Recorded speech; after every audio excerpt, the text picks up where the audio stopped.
की पावन भूमि पर अर्थात रामानंद संप्रदाय के उपपीठ गोवा में श्री गोवेश्वर महाशिव जी की कृपा से रामानंदाचार्य दक्षिण पीठ के पीठाधीश्वर श्रीमद जगतगुरु रामानंदाचार्य नरेंद्राचार्य जी की पावन उपस्थिति एवं मार्गदर्शन में सनातन संस्कृति को गौरवान्वित करने वाला पवित्र कार्यक्रम संपन्न हुआ।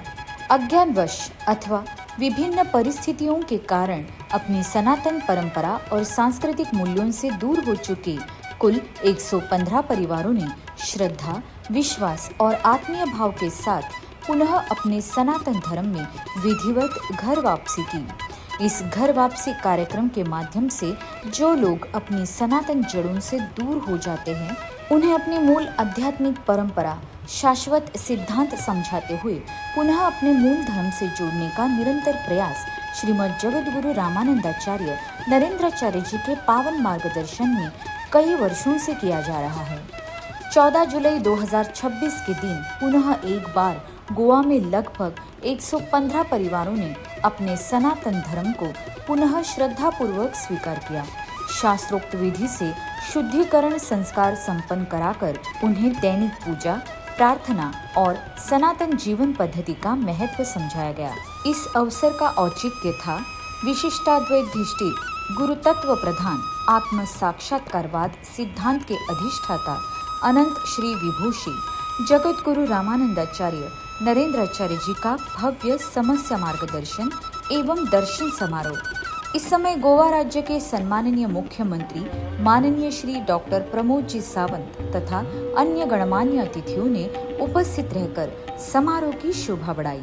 इस महाऔचित्य पर श्रीमद जगतगुरु रामानंदाचार्य नरेंद्राचार्य जी की शुभ उपस्थिति में माननीय मुख्यमंत्री जी के कर कमलों से प्रत्येक भक्त का एक वृक्ष इस महान संकल्पना के अंतर्गत विधिवत वृक्षारोपण किया गया।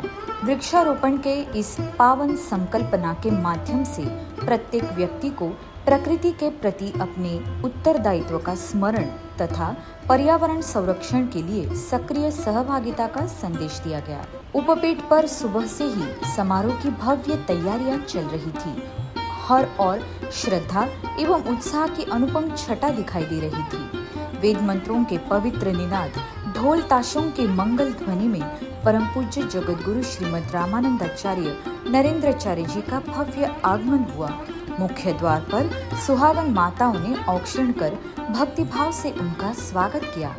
मंत्रोच्चार के निनाद में श्रीमद रामानंदाचार्य नरेंद्राचार्य जी का संत पीठ पर शुभागमन हुआ। उनके आगमन से संपूर्ण वातावरण चैतन्यमय हो गया था। रामानंद संप्रदाय के वेदज्ञ पुरोहितों के मंगलमय वैदिक मंत्रोच्चारों के बीच यजमानों के हाथों श्रीमद रामानंदाचार्य नरेंद्राचार्य जी का विधिवत पूजन संपन्न हुआ। उस उपरांत उपस्थित सारे श्रद्धालुओं ने सगुण आरती का आनंद लिया।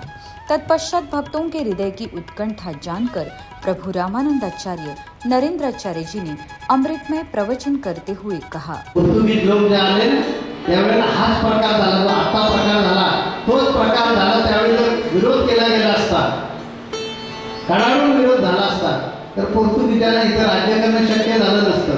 450 वर्षानंतर हाकून धरतात ना पोर्तुगीजांना, तसं आता आपण शांत आहोत। त्याचा परिणाम होतोय की तुमच्या गोव्यामध्ये बऱ्याच ठिकाणी तरुण पोरं चर्चमध्ये मौज मजा करायला जावं लागतं, मिळतं म्हणून तिकडे जातात, वेगळ्या पार्ट्या करायला मिळतात, त्याच्यात जातात आणि हळूहळू तिथे कन्वर्जन होतं आणि तुमची संख्या जी आहे ती हळूहळू कमी होणार आहे। जागे व्हा आणि आपल्या धर्माला वाचवा। जय सियाराम। प्रवचन रूपी अमृतपान प्राशन कर भक्तजन भाव विभोर हो गए थे।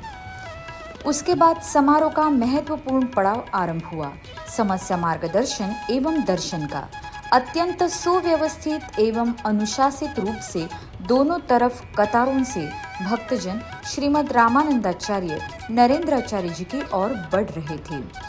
एक कतार से श्रद्धालु अपने जीवन की विविध समस्याओं का समाधान पूज्यपात रामानंदाचार्य नरेंद्राचार्य जी से प्राप्त कर रहे थे, तो दूसरी कतार से भाविक श्रद्धा भाव से प्रभु चरणों में नतमस्तक होकर सगुण दर्शन का लाभ ले रहे थे। श्रीमद रामानंदाचार्य नरेंद्राचार्य जी भी मधुर मुस्कान एवं करुणामयी कृपा दृष्टि से प्रत्येक भक्त को आशीर्वाद प्रदान कर रहे थे। इस दिव्य अवसर पर लगभग 10,000 श्रद्धालु उपस्थित थे। सद्गुरु की आज्ञा और उपदेशों को अपने जीवन में उतारने के पावन संकल्प के साथ कुल 101 श्रद्धालु ने उपासक दीक्षा ग्रहण की। इस दिव्य कार्यक्रम में सभी भाविकों के लिए स्वादिष्ट महाप्रसाद की उत्कृष्ट व्यवस्था की गई थी। यह अद्भुत दिन प्रभु रामानंदाचार्य नरेंद्राचार्य जी के पवित्र सानिध्य में बिताया सभी के लिए एक स्वर्णिम पर्व बन गया था। पुनः दर्शन की आशा मन में संजोए सभी ने प्रसन्न भाव से समारोह का समापन किया। जय सिया राम।